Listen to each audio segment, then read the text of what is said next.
السلام عليكم ورحمة الله تعالى وبركاته. jirtu hordoftoota fi kabajamtoota warra YouTube chaanaala Abdii Ismaartituu irratti kanneen na hordoftan hunduma keessan nagaa jaallaa fi tokkummaa Rabbii bakkuma jirtanitti isiniif haa baay'atu isin jedha hordoftoota kiyya jaallatamuuf kabajamu. Egaa yeroo dheeraadhaaf hojjaan bannee turre amma garuu alhamdulillah galata Rabbii walitti deebinee jirra. Akkuma baratame viidiyoo jechuudha. Yeroo yeroodhaan isiniifan gad lakkisa jechuudha inshaallah yoo rabbiin na gargaare. Kanaafuu jechuudha namoonni reefuu gara YouTube chaanala kiyya dhuftan an Abdiin jedhama Abdii Smart Top kan jedhu kun immoo YouTube chaanaalii kiyya jechuudha. Chaanala kiyya kanaaf kanneen haarawaa taatan subscribe gochuudhaan gama maatii chaanala kiyyaatti akka dabalamtan gamanuma kabajaa fi jaalalaan isin affeeree jira jechuudha. Warroonni maatii koo taatan immoo asumatti hafaa asuma tura iddoo gaariidha. Viidiyoo kana immoo hundumtinuu laayik godha sheer godha mallaqa isin kafalchiisu waa hundaan ammoo laayikii godha isiniin jedha. Barnoonni har'aafan qabadhee isiniif dhiyaadhe immoo jechuudha. WhatsApp irratti wantoota lama kan isin beekuu qabdan namoonni beektan akkuma beektanitti ta'ee kan waan kana hin beekne irraa fayyadama. Tokkoffaa namoonni keessattuu guruppii adda addaa WhatsAppidhaan fakkeenyaaf akkuma beekamu WhatsApp irratti gareeleen gurguddoon hedduu namni ni fayyadama jechuudha. Gareelee hedduu keessanii jirtan jechuudha. Akkuma teelegiraamaa jechuudha WhatsApp irrattis jechuudha. Isa kana jechuudha. Fakkeenyaaf guruppiidhaan kanneen irratti viidiyoo fi suuraa fi wantoonni aadiyoon adda addaa ni argaman jechuudha. Aadiyoo fi viidiyoo fi suuraa adda addaa kun innaa guruppii kana irratti gadhiifaman kan namoota hedduu jechuudha daayireektilii dhufee bilbila keessan irratti bu'aa jechuudha. Bilbila keessan irratti hayyama keessan malee gadi bu'aa jechuudha. Wantumti isin barbaanne kun hundi yeroo guruppii san irra gadhiifamu hunda ta'ee yeroo namni isin ergu fedha keessaniin ala gama bilbila keessaniitti bu'e tokkoffaa yoo bilbilli keessanis giigabaayitiin isaa xiqqaa ta'es ta'e guddaas yoo ta'e deemee gara fuulduratti raamii bilbila keessaa akka giigabaayitii bilbila keessanii walumaa galatti bilbila keessan istooreejii isaa guutee isin rakkisuu danda'a jechuudha. Kanaaf immoo viidiyoo ta'ee suuraa fi oodiyoos ta'e jechuudha kan guruppis ta'e namni isin ergu fedha keessan malee ufiin akka inni daawulood ta'e bilbila keessaniin guunne akka isin rakkeefne istooreejii isaa akka hin dhiphisne akkamitti of gootanii ofirraa cuftan yoo barbaadan qofa dhaqxanii daawulood akka godhattan kan jedhu isin agarsiisa. Lammaffaa irratti ammoo jira WhatsApp irratti jechuudha. Guruppii adda addaa irratti fakkeenyaaf amma ergaa tokko sheer gochuu barbaadde ati fakkeenyaaf wantuma ta'e tokko sheer gochuu barbaadde wanta kana immoo yeroo takkaan nama hedduu bira geessuudhaaf jechuudha. Fakkeenyaaf amma yaada tokko barreessitaa jennu yaadati barreessite kana nama hedduu bira akka sheer ta'uu dhaquu yaanii yaadni kee kun akka nama hedduu bira ga'u akka nama hedduu argu gochuu barbaadde jechuudha.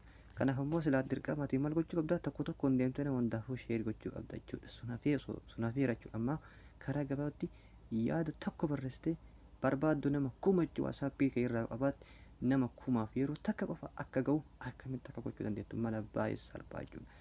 Kana lamaan isin agarsiisa. Nafaana turaa viidiyoo kana mootu laayik gochuudhaan eegala. Okay, gara WhatsApp keenyaatti ni seenna jechuudha. Erga gara WhatsApp keenyaa seenni jalqaba irratti kan isinitti agarsiisu jechuudha. Ergaa yookaan barreeffama tokko jechuudha. Al takkatti nama isin WhatsApp irraa qabdan hunda jechuudha haga barbaadan bira geessuudhaaf yookaan sheer gochuudhaaf ergaa barreeffama tokkos haa ta'u sagalee wantuma qabu jechuudha. Akkamitti akka gochuu dandeessan isin agarsiisa jechuudha. Barbaachisummaawwan kana yeroo keessan qusachuudhaaf baay'ee gahee olaanaa taphataa jechuudha. Kanaaf immoo nafaana tura.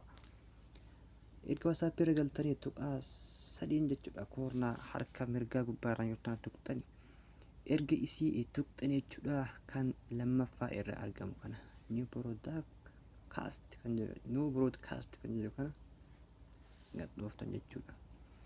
Erga akkas gootanii fakkeenyaaf namoonni isin WhatsApp irra qabdan haala kanaan hundi isinii tarraa jechuudha. Kumni isin WhatsApp keessan irra jiraate kan guruppii keessas ta'e kan adii jala qabdan hundi bakka takkatti tartiiba isiniif jira jechuudha akkanatti. Isin amma nama meeqa bira geessu akka barbaadanii fi isintu filataa eenyu akka bira geessu barbaadda isintu filataa soo anamma fakkeenyaaf nama kanneen bira akka barbaadda isin hanga barbaadan irratti aad gochuu dandeessan jechuudha. Ergaa san nama bira geeffatu barbaadda waan ta'eef jechuudha. Nama hanga bira geeffatu barbaadan isintu beeka waan ta'eef. Ergaa kanatti altuma takka akkana gad tuqxanii jechuudha. Raayitii tanaan tuqxan jechuudha.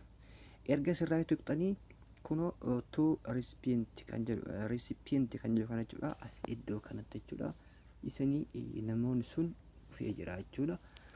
Asumaan fakkeenyaaf ergaa barreessuuf barbaadanaa jennu akkasuma sagalee illee erguuf yoo barbaadan asuma gad qabdanii ergitanii kunoo akkanuma ergitan jechuudha. Amma akkuma agartan ergaan kun al takkatti namoota ani barbaadu san hundiyyuu bira aluma takkaan deemaa jechuudha.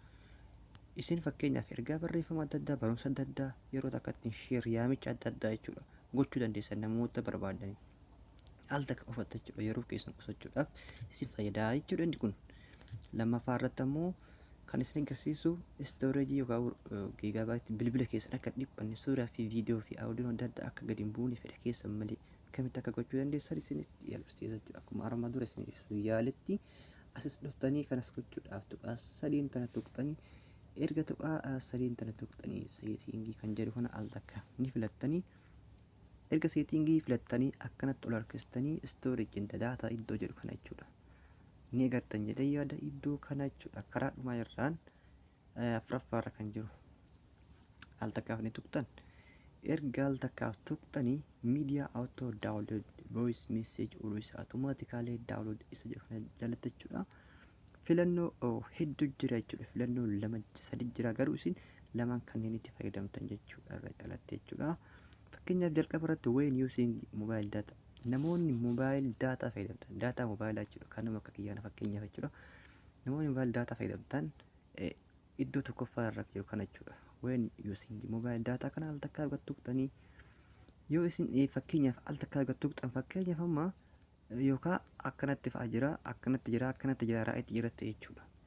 Isin raa'eetti kan hundarra kaastanii okay gootanii jechuudha.